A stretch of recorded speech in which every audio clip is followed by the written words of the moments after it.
వృత్రాసురుడు రాక్షసుడే కాని పోతన గారు అన్నారు, అఖిల దుఃఖైక సంహారాది కారణం బకిలార్థ సంచయ ఆహ్లాదకరము విమల భక్త్యుద్రేక విభవ సందర్శనం వనుపమ భక్త వర్ణనరతంబు విబుధ హర్షానేక విజయ సంయుక్తంబు గ్రస్తామరేంద్ర మోక్షక్రమంబు బ్రహ్మ హత్యానేక పాపనిస్తరణంబు కమనీయ సజ్జన కాంక్షితంబు అయిన ఈ ఇతిహాసంబు అతిక భక్తి వినిన చదివిన వ్రాసిన అనుదినంబు ఆయురారోగ్య విజయ భాగ్యాభివృద్ధి కర్మ నాశము సుగతియు కలుగుననఘ. ఎవరికైనా విశేషమైన కష్టాలు బ్రహ్మహత్యాపాతకం వల్ల వచ్చేంత కష్టాలు వస్తే వృత్రాసుర వధలో ఉన్న పద్యాలని వచనాన్ని కూర్చుని ఓ పుస్తకంలో రాస్తే చాలు, వాళ్ళ కష్టాలు పోతాయి. చెబితే చాలు, పోతాయి. ఎంతటి మహాపాపం తరుముకొస్తున్నా వృత్రాసుర వధ వింటే చాలు, పోతాయి. ఆయన ముందే చెప్పాడు నేను బ్రహ్మజ్ఞానిని. అబ్బెబ్బే వీల్లేదు, వచ్చి గురువు పదవిలో కూర్చోని పౌరోహిత్యం అప్పచెప్పాం. ఆయన హవిస్సులు తీసుకెళ్లి రాక్షసులకు ఇచ్చాడు. ఆ క్షణంలో కొంచెం సేపు ఆలోచిద్దాం, ఇలా ఎందుకు జరిగిందో, పోనీ ఈ మాట ఏదో మీకు వచ్చి చెప్పేసి ఉంటే, అయ్యా ఆయన్ని పెట్టుకున్నామండి కానీ ఆయనేమో మరి హవిస్సులు తీసుకెళ్లి రాక్షసులకు ఇచ్చేస్తున్నారు అని బ్రహ్మగారికి చెప్తే ఏముండేదో, తనే పెద్ద మరగాడిని అనుకుని గభాలను కత్తి తీసి నరికేశాడు శిరస్సులు. అక్కడి నుంచి బ్రహ్మహత్యాపాతకం వచ్చింది. దాన్ని తీసుకెళ్లి ఇంకో నలుగురు మీద రుద్దాడు. ఇంకా పరంపరాగతంగా అది వాళ్ళని పట్టు కూర్చుంది. పోను అక్కడతో వదిలిపెట్టాడా? వదిలిపెట్టలేదు. ఈలోగా త్వష్ట ప్రజాపతి మళ్ళీ ఇప్పుడు వృత్రాసురుణ్ణి సృష్టి చేశాడు. ఇప్పుడు ఆ వృత్రాసురుడు వచ్చి మా అస్త్రశస్త్రాలన్నీ మింగేశాడు. ఇప్పుడు అసలు యుద్ధం మాట దేవుడెరుగు, మా దగ్గర యుద్ధం చేయడానికి ఏమీ లేదు, అన్ని వాడు వినిశాడు. కాబట్టి ఈశ్వర ఇప్పుడు మీరు తప్ప మాకేది దిక్కు అన్నారు. అంటే మీరు చూడండి, ఒక ఆశ్చర్యకరమైన విషయం. ఏమనాలండి, శ్రీమన్నారాయణుడు ఎన్నో అవతారాలు స్వీకరించాడు. అజాయమానో బహుధా విచాయితే, నిన్న అలా ప్రార్థన చేస్తే వృషభుడిగా వచ్చాడు కొడుకు కింద. అలాంటి వాడు పోన్లేండ్రా మీరేం బెంగ పెట్టుకోకండి నేను వచ్చేస్తున్నానని ఓసారి ఆ గరుత్మంతుడిని ఎక్కేసి అలా వచ్చేసి ఠకేళ్ళని సుదర్శనాన్ని ప్రయోగించేస్తే ఎంత వృత్రాసురుడైతే మాత్రం కంఠం దీపై కింద పడిపోతాడు. రావాలి కదండి ఆయన. పొరపాటు ఎక్కడ జరుగుతోంది? బ్రహ్మజ్ఞానుల పట్ల జరుగుతోంది. అంటే ఎక్కడో మనస్సులో వాళ్ళ పట్ల చాలా చులకన భావం ఉంది. కాబట్టి ఈజీలీ అప్రోచబుల్, మనం 10 మాటలు వాళ్ళని తెచ్చుకోవచ్చు, ఎలా అయినా వాడుకోవచ్చు అన్న భావన ఒకటి మనసులో మెదులుతోంది. ఇది ముందు లోపల సంస్కార బలంతో మార్చుకోవాలి. అందుకని ఇప్పుడు గురువుల యొక్క అనుగ్రహం ఎలా ఉంటుందో, వారి త్యాగం ఎలా ఉంటుందో చూపించాలనుకున్నాడు. అనుకుని ఆయన అన్నాడు, మిమ్మల్ని రక్షించడానికి మీకు వస్త్రాలు పోయాయి, శస్త్రాలు పోయాయి కదా. వృత్రాసురుడితో యుద్ధం చేయడానికి కమ్మరాడి దగ్గరికి వెళ్ళి ఇప్పుడు మీరు శూలాలు చేయించుకుని గొడ్డళ్లు చేయించుకుంటే పనికిరావు. వృత్రాసురుణ్ణి చంపడానికి కావలసినటువంటి ఆయుధాన్ని ఇవ్వగలిగిన వాడు ఒక్కడే ఉన్నాడు ప్రపంచంలో. ఆయనే దధీచి మహర్షి. అవి ఎక్కడి నుంచి వస్తాయో తెలుసా? ఆయన నిరంతర నారాయణ కవచ పారాయణం చేశాడు. ఆయన శరీరాన్ని మీరు అడగండి, ఇది గురువులంటే. మీరు వెళ్ళి అయ్యా మీ శరీరం ఇచ్చేయండి అని అడగండి, ఆయన బ్రహ్మజ్ఞాని ఇచ్చేస్తాడు. ఇంద్రుడికి బుద్ధి వస్తుంది, సింహాసనం మీద కూర్చోవడం కాదు. త్యాగం అంటే ఎలా ఉంటుందో గురువులది చూపించాలనుకున్నాడు. అందుకని మీరు వెళ్ళి అడగండి, శరీరం ఇచ్చేస్తాడు దధీచి మహర్షి. ఆయన శరీరం ఇచ్చిన తర్వాత ఆయన శరీరాన్ని కోసేయండి, లోపల ఎముకలు పైకి తీసి మూట కట్టుకోండి. మూట కట్టుకుని పట్టుకెళ్ళి విశ్వకర్మకి ఇవ్వండి. విశ్వకర్మ ఆ ఎముకల్లోంచి 100 అంచులు కలిగిన వజ్రాయుధాన్ని తయారు చేస్తాడు. ఇప్పుడు దధీచి మహర్షి ఎముకలతో నారాయణ కవచ ప్రభావ సమ్మిళితమైనటువంటి ఆ ఎముకలలోంచి వచ్చిన వజ్రాయుధాన్ని ప్రయోగిస్తే వృత్రాసురుడు సంహరింపబడతాడు. అందుకని వెళ్ళి దధీచి కాళ్ళు అట్టుకోండి అన్నాడు. అంటే ఇప్పుడు మళ్ళీ ఎవరి దగ్గరికి పంపాడు? ఇంకొక మహానిష్ఠాగరిష్ఠుడి దగ్గరికి పంపాడు. ఎంత సిగ్గుమాలిన మాట అడగాలి ఇప్పుడు ఇంద్రుడు వెళ్ళి? ఒక బ్రహ్మజ్ఞానిని అయ్యా మీ శరీరం ఇచ్చేయండి అని అడగాలి. ఎవరి కోసం? తన లబ్ధి కోసం. కానీ ఆయన ఏమనాలి? ఏరా నీకేమో స్వర్గం కావాలా, నా ఒళ్ళు నీకు ఇచ్చేయినా నా శరీరం అని అడగాలి. కానీ ఆయన ఇవ్వగలడా? ఇవ్వలేడా? ఇస్తే బుద్ధి రావాలి కదండి. అందుకని మళ్ళీ బయలుదేరాడు. ఇప్పుడు ఒక అనుమానం ఉంది మళ్ళీ. ఏమిటా అనుమానం? ఈ వచ్చిన వాడెవరు? వృత్రాసురుడు. ఇప్పుడు చంపే ముందోసారి ఆలోచన చేస్తున్నాడు. నిజమే ఆయుధాలు తీసుకొస్తానరా, శ్రీమన్నారాయణుడు చెప్పాడు దధీచి మహర్షి యొక్క ఎముకలతో చేయించమని. వజ్రాయుధం పట్టుకుని ఇంద్రుడు చంపేయచ్చు అన్నాడు. తీరా నేను చంపేస్తాను. చచ్చిపోయేవాడు ఎవడు? వృత్రాసురుడు చచ్చిపోతాడు. వృత్రాసురుడు ఎవడి బిడ్డడు? త్వష్ట ప్రజాపతి బిడ్డడు. త్వష్ట ప్రజాపతి బిడ్డడే ఇంతకు ముందు వచ్చిన విశ్వరూపుడు. ఆయన్ని చంపితే ఏమైంది? బ్రహ్మహత్యాపాతకం చుట్టుకుంది. ఇప్పుడు ఎవరు? మళ్ళీ త్వష్ట ప్రజాపతి కొడుకే. మళ్ళీ చంపేస్తాను, మళ్ళీ బ్రహ్మహత్యాపాతకం వచ్చి చుట్టుకుంటుంది.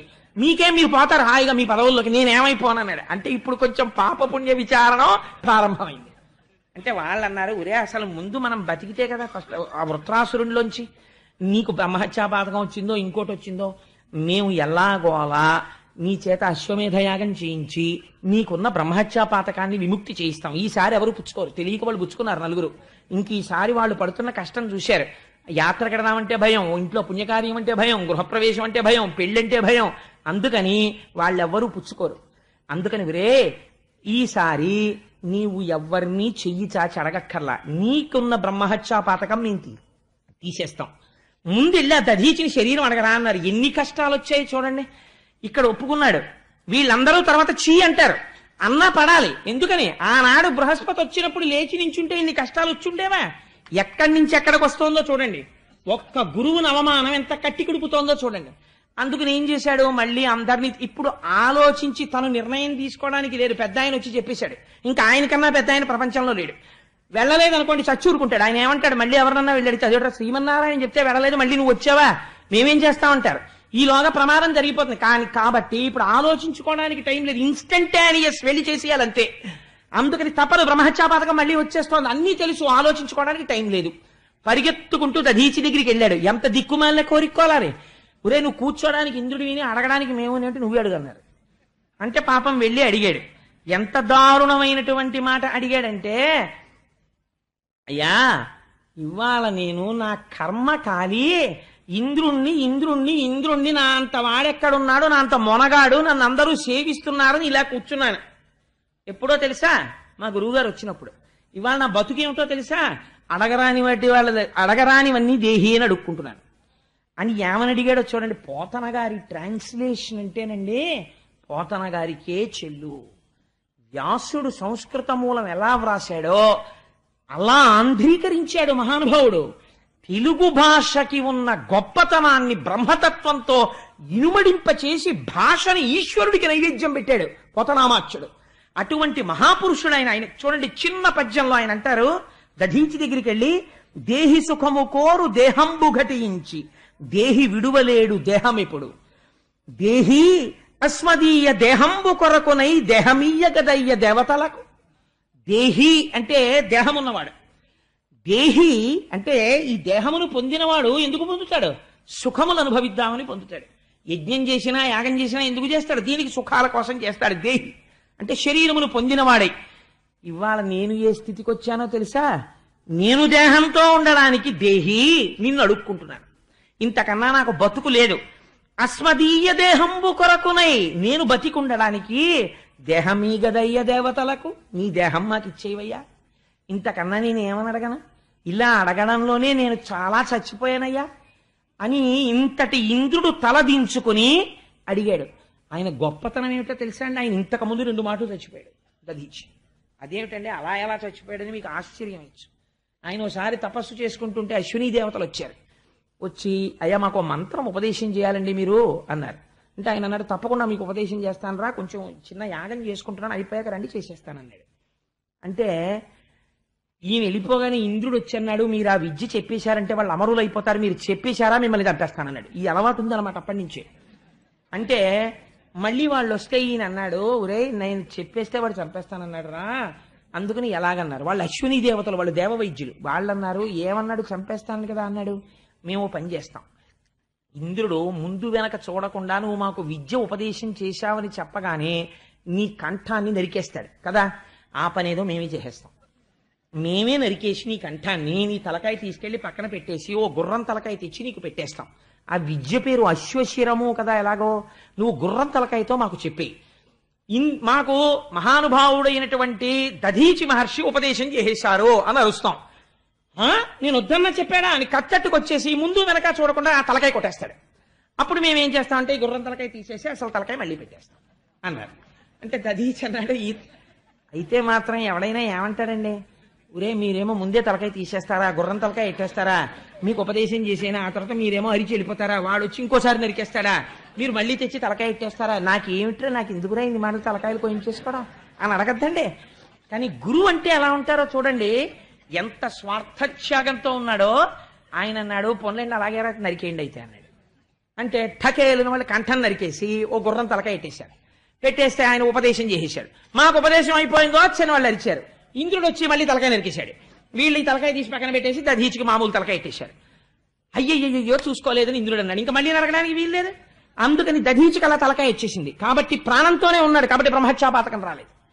కాబట్టి దధీచి మహర్షి అంటే ఇంతకు ముందే చచ్చి పుట్టినవాడు ద్విజుడైన. ద్విజుడేమిటండి? అటువంటి మహాపురుషుడైన అటువంటి దధీచి మహర్షి దగ్గరికి వెళ్ళి ఈ మాట అడిగితే ఆయన అన్నాడు వాళ్ళని చూసి నవ్వుతూ, ఎలమి బ్రతుక నిచ్చగించిన వారికి దేహమల్ల భంగి తీపు కాదే, అచ్యుతుండు వచ్చి అర్థి చేసినను తన్ను ఇచ్చునట్టి దాత కలడే. ఎవడైనా ఏ సుఖాన్నైనా ఏదైనా ఎందుకు కోరుతాడయా? దీంట్లో ఉండి సుఖం అనుభవిద్దామని. మీరేమిటయా ఇలా జరుగుతున్నారు? ఏకంగా నా శరీరం ఇచ్చేయమంటున్నారు. ఒకవేళ అచ్యుతుడు అంటే తన స్థానం నుంచి చెలించని వాడు ఆయనే వచ్చి అయ్యా మీ దేహం ఇచ్చేయండి అన్నా ఎవడైనా ఇస్తాడా? ఎవడు ఇవ్వడు కదా. మరి మీరేమిటి తన్ను ఇచ్చునట్టి దాత కలడే? తన శరీరాన్ని దానం చేసేవాడు ఉంటాడరా ప్రపంచంలో? అయినా నేను ఎక్కడా వినలేదు. అర్ధంబు వేడెడు అర్ధులు కలరు కాంగంగంబు వేడెడి అర్ధి కలడే. తన కోరికలనిచ్చు దానశీలుడు కలుగు తన దేహమీ నేర్చు దాత కలడే. ఈ నేర్చువాడు తన్నిచ్చిన రోయక చంపెడునట్టి ఆచకుండు కలడే. చంపియుపోవక శల్యంబులన్నీయు ఏరుపంచుకపోవు వారు కలరే. రమణలోకమెల్ల రక్షించు వారికి హింస చేయు బుద్ధి ఎట్లు పొడమే. భ్రాంతి అయిన ఎట్టి ప్రాణంబుపై తీపు తమకు పోలి ఎదిరి తలపు వలదే. ఆయన అన్నాడు, ఏమయ్యా నేను ప్రపంచంలో కోర్కెలు అడిగిన వాళ్ళని చూశాను తపస్సు చేసి, మీరేమిటయా నా శరీరం అడుగుతున్నారు? ఒకవేళ ఇచ్చేసాను అనుకోండి, పోనీ నా శరీరాన్ని ఏమైనా తీసుకెళ్లి దాన్ని ఏమైనా గౌరవం చేస్తారా? కోశవతల పారేస్తానంటున్నారు. పోనీ కోసేసి ఏమైనా వదిలేస్తారా? ఎముకలన్నీ ఏరేస్తానంటున్నారు అందులోంచి. అంటే మిగిలిన తోలు తిత్తి కిందకు వదిలేస్తారనమాట. అవి మూట కట్టుకుని వెళ్ళిపోతారా? దాంట్లోంచో ఆయుధం చేస్తారా? ఇంత సత్వగుణ సంపన్నమైనటువంటి నా శరీరంలో ఉన్నటువంటి ఎముకల్ని హింస చేయడానికి వాడుకుంటారా? ఇలా అడగడానికి మీకు సిగ్గు లేదా? పైగా వచ్చి నీ దేహం ఇచ్చే నీ ఎముకలు ఏరుకుని మూట కట్టుకుని ఆయుధాలు చేసుకుంటామని అడుగుతున్నారా? మీకు ఇలా అడగడానికి సిగ్గు అయ్యట్లేదయా? మీరు బ్రతకడానికి ఇంకోడిని చంపుతారా? ఇలా అడగచ్చా మీరు అన్నారు. అంటే వాళ్ళు అయ్యా ఏం చెయ్యమంటారు? మాకు ఇంతకన్నా వేరొక మార్గం లేదు, అందుచేత మిమ్మల్ని వేడుకుంటున్నాం. ఇప్పుడు మమ్మల్ని రక్షించడానికి మీరు తప్ప ప్రపంచమునందు వేరొక స్థానము లేదు. ఆయన అన్నాడు ఒక నవ్వు నవ్వి, ఏదో పరిహాసం పిల్లలు కదా, ఏదో చేతిలో చాక్లెట్ పెట్టుకుని తాతగారు చాక్లెట్ ఇవ్వాలంటే నేను ఇవ్వనన్న తాతగారులా అన్నాను. కానీ శరీరం నేనా? ఆత్మ నేను, శరీరం నేను కాదు కదా. ఈ జ్ఞానమునందు నిలబడిన వాడు దధీచి అంటే. కాబట్టి మీకు శరీరం కదా కావాలి, తీసుకోండి. ఎప్పుడో పడిపోయి పంచభూతాల్లో కలిసిపోయే బదులు 10 మందికి పనికొస్తే మంచిదే కదురా అని చెప్పి యోగ విద్యతో తనలో ఉన్నటువంటి ప్రాణవాయువుని పైకి లేపి అనంతంలో కలిపేసి శరీరాన్ని కింద పడగొట్టేశాడు. పడగొట్టేస్తే వీళ్ళందరూ కూడా అవన్నీ తీసుకుని ఆ శరీరాన్ని కోసి అందులో ఎముకలు తీసుకుని విశ్వకర్మకిచ్చి అందులోంచి 100 అంచులు కలిగినటువంటి వజ్రాయుధాన్ని చెక్కాడు విశ్వకర్మ. ఈలోగా ఆయన పెద్ద తాత్సారం చేసి ఇవన్నీ ఎంతసేపు పట్టాయి? ఓ 10-15 నిమిషాల్లో అయిపోయింది ఈ పనంతా. ఈలోగా ఆయన లోకాలన్నింటినీ కూడా గడగడ వాణించేస్తున్నాడు వృత్రాసురుడు. గబగబా వెంటనే ఈ వజ్రాయుధాన్ని చేతిలో పట్టుకుని ఆ ఐరావతాన్నికి తన సైన్యాన్నంతటినీ తీసుకుని, మీరు విన్నారు కదా, నాకు వెనకాతల శ్రీమన్నారాయణుడి యొక్క వచనం ఉంది, మీరేం బెంగ పెట్టుకోకండి అని గబగబా పట్టుకుని వీళ్ళందరినీ తీసుకుని యుద్ధభూమికి వెళ్ళాడు. యుద్ధభూమికి వెళ్ళి ఆ వృత్రాసురుడితో గొప్ప యుద్ధం జరుగుతోంది. యుద్ధం జరుగుతుంటే ఆయన ఒక ఆశ్చర్యకరమైన పని చేశాడు. ఆయన అన్నాడు, ఇంద్రుడంటే నువ్వేనేమిట్రా? నేను ఎప్పటి నుంచో చూస్తున్నాను. నా శూలంతో నిన్ను చంపేసి పిశాచాలకు పట్టుకెళ్ళి ఆహారంగా పెడతాను. నువ్వేనా నా అన్న విశ్వరూపుణ్ణి చంపినవాడివి? కాబట్టి నా ప్రతిజ్ఞ, నిన్ను చంపేస్తాను. నువ్వేం చేసి వచ్చావో కూడా నాకు తెలుసు, ఎందుకంటే నేను ఈ విశ్వం అంతా నిండిపోయి నువ్వు చూస్తూనే ఉన్నా నువ్వేం చేస్తున్నావో. నువ్వు శ్రీమన్నారాయణ దర్శనం చేసుకుని దధీచి ఎముకలు పట్టుకుని దాంతో వజ్రాయుధం చేయించుకుని నా దగ్గరికి వచ్చి చచ్చిపోతాను, లేదా నేను నిన్ను చంపేస్తాను. ఒకటి మాత్రం నిజం, నేనే నీ చేతిలో చచ్చిపోతాను. ఎందుకు చచ్చిపోతానో తెలుసా? నీకు శ్రీమన్నారాయణుడి యొక్క అండ ఉంది. ఆ స్వామి నీతో ఒక మాట చెప్పారు, ఈ వజ్రాయుధానికి వాడు చచ్చిపోతాడని చెప్పారు. ఆయన లోకమునకు పాలకుడు, ఆయన నియంత, సృష్టికర్త, స్థితికర్త, ప్రళయకర్త, మహానుభావుడు. ఆయన తానై అంతటా వ్యాపించినవాడు, ఆయన వాక్కుకి తిరుగులేదు అని ఆయన అన్నాడండి వృత్రాసురుడు. అరయగ భక్తపాలనములైన భవచ్చరితంబు ఆత్మ సంస్మరణము చేయు వాక్కు నిన్ను సన్నిధి చేయు శరీరము ఎల్ల కింకర ప్రవృత్తి చేయమది కాంక్షయనచ్చెద కాని ఎల్లనేనంది ధ్రువోన్నత స్థలము అబ్జజు పట్టము ఇంద్రభోగమున్. నేను కోరుకుంటున్నది ఏమిటో తెలుసా? నీ వజ్రాయుధంతో నేను చచ్చిపోతాను. నేను చచ్చిపోతానని నాకు భయం లేదు. నాకు ఎప్పటికైనా భగవంతుని యొక్క సేవ చేసి భగవద్వాక్యములు చెప్పేటటువంటి వారితోటి కూడిక కావాలి. నా శిరము శ్రీమన్నారాయణుడికి నమస్కరించేదై ఉండాలి. నా శరీరము శ్రీమన్నారాయణుడికి సేవ చెయ్యగలిగినదై ఉండాలి. నా వక్త్రము నిరంతరము ఈశ్వరుడి యొక్క స్మరణ చేయగలిగినదై ఉండాలి. నా మనస్సు ఎంత పరితపిస్తోందో తెలుసా? ఆకలిగొన్న క్రేపులు రయంబున ఈకలరాని పక్షులందీకుని తల్లికిన్ మరి విదేశగతుండకు భర్త కంజ వ్యాకుల చిత్తయైన జవరాలును తత్తరమందు భంగి ఓ శ్రీకరా పంకజాక్షా నిన్ను చేరెడు నామది కోరెడింకదే. స్వామి, ఈకలు రానటువంటి పక్షులు ఒళ్ళంతా నున్నగా ఉంటుంది, ఇంకా మాంస వికారంతో ఒక్క ఈక ఉండదు. మీరు ఎప్పుడైనా ఇప్పుడు ఎక్కడ కనబడుతున్నాయి అసలు పక్షిగూళ్ళు? మా చిన్నతనంలో ఏలూరులో చదువుకోవడానికి వెడుతున్నప్పుడు చూస్తుండేవాళ్ళం. అవి ఇలా నోరు బయటకు పెట్టి, ఇంకా కళ్ళు కూడా విడిపడ్డాయో లేదో తెలియదు, ఇలా నోళ్లు విప్పి ఆ అమ్మ అరుపు వినపడగానే ఇలా కూ కూ కూ కూ కూ కూ అంటూ నోళ్లు విప్పుతాయి. అమ్మ తీసుకొచ్చిన గింజలు తింటూ ఉంటాయి. అమ్మ అరుపు వినపడగానే అమ్మ కోసం నోరు తెరిచినటువంటి ఈకలు రాని పక్షిలా చాలా కాలం క్రితం విదేశాలకు వెళ్ళిపోయినటువంటి భర్త తిరిగి వస్తే ఆయనతో కలిసి ఉండాలని కోరుకున్నటువంటి మహాపతివ్రతలా నేను శ్రీమన్నారాయణుడి యొక్క పాదములలో చేరిపోవడానికి పరితపిస్తున్నవాణ్ణి. అందుకని తొందరగా నీ వజ్రాయుధం నా మీద ప్రయోగించి నన్ను తుదముట్టించవయా ఇంద్ర అన్నాడు. ఇప్పుడు ఐరావతం మీద వెనక్కి పడిపోయిన వాడు ఎవరో తెలుసా అండి? ఇంద్రుడు. ఏమిట్రా వీడి కోసం నేను వజ్రాయుధం చేయించుకొస్తే వీడు తొందరగా వేసేయి, నేను వెళ్ళిపోతాను నారాయణుడిలో కంటాడు. ఇలా అన్న రాక్షసుణ్ణి నేను చూడలేదు. వీడు పుట్టింది నన్ను చంపడానికి, వీడేమో నన్ను తొందరగా చంపి నేను వెళ్ళిపోతాను నారాయణుడి దగ్గరికి అంటున్నాడు అని ఆయన అన్నాడు. ఒరే, అసలు నిన్ను చూస్తుంటే నాకు నారాయణుడినే చూసినట్టుంది, నీకు నమస్కారం చెయ్యాలనిపిస్తోంది. నువ్వు రాక్షసుడి ఏమిటి, మరి నీకు యుద్ధం ఏమిటిరా అన్నాడు. అంటే ఆయన అన్నాడు, ధర్మం ధర్మమే, నువ్వు మా అన్నయ్యని చంపేశావు, నేను పుట్టింది నిన్ను చంపడానికి, నేను నీ చేతిలో చచ్చిపోతాను సత్యం, చచ్చిపోయే వరకు నిన్ను చంపుతాను, అందుకని యుద్ధం వదిలిపెట్టడం అన్న ప్రసక్తి లేదు, చచ్చిపోయాక నేను వెళ్ళవలసిన దాని గురించి చెప్పానంతే, ఏం అలా చూస్తున్నావు అని వాడు ఢామ్మను శూలం తీసి డబేల్న ఆ ఐరావతం తల మీద కొట్టాడు. తల బద్దలైపోయి నెత్తురు కారుతూ ఐరావతం పడిపోయింది. ఆ శూలం తీసి లెంపకాయ కొట్టినట్టు ఇంద్రుడి యొక్క చెంప మీద కొట్టేట. కొట్టేటప్పటికి తల గిర్రం తిరిగి చేతిలో ఉన్న వజ్రాయుధానికి కింద పడేసి అది భూమి మీద పడిపోయింది. ఇప్పుడు వజ్రాయుధం చేతిలో లేదు, శూలం వృత్రాసురుడి చేతిలో ఉంది. చేతిలో ఆయుధం లేదు కాబట్టి ఒక్క పొడుపు పొడి చేసి చంపేయగలడు. వృత్రాసురుడు అన్నాడు ఇంద్రుడి వంక చూసి, శూలం ఇలా పట్టుకుని ఉన్నాడండి, ఇలా అంటే అయిపోయిందంటే ఇంద్రుడి పని అన్నాడు. నాకును సఖ్యము పుణ్యశ్లోకులతో కాని తత్వశూన్యులు సంసారైక విమోహలతోడ కాకుండా ననర్పమయ్య కంజదలాక్ష అని ఆ విరక్తులైన వారితో భగవద్భక్తులతో స్నేహం కదా ఇంతకు ముందు అడిగాడు. ఉరమున కైదువ వదలిన శరణన్నను వైరిజనుల చంపము మది నివ్వెర కొందనేలా కులిశము కరమరుదుకొగా పుచ్చుకొనము కాంచితినింద్ర. ఇంద్ర, వెనక్కి తిరిగి వెన్నిచ్చి పారిపోయిన వాణ్ణి, చేతిలో ఆయుధం లేని వాణ్ణి, నిద్రపోతున్న వాణ్ణి, ఇలాంటి శత్రువుని నేను చంపను.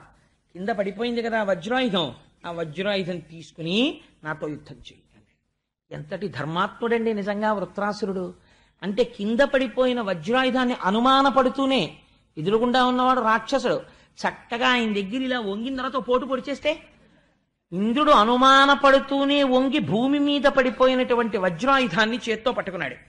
పట్టుకుని ఆ వజ్రాయుధాన్ని తీసి ఆయన మీద ప్రయోగించి ఆయన రెండు చేతులు నరికేశాడు. నరికేస్తే వృత్రాసురుడికి చేతులు లేవు, పెద్ద పెద్ద నెత్తుటి ఏరులు ప్రవహిస్తున్నాయి.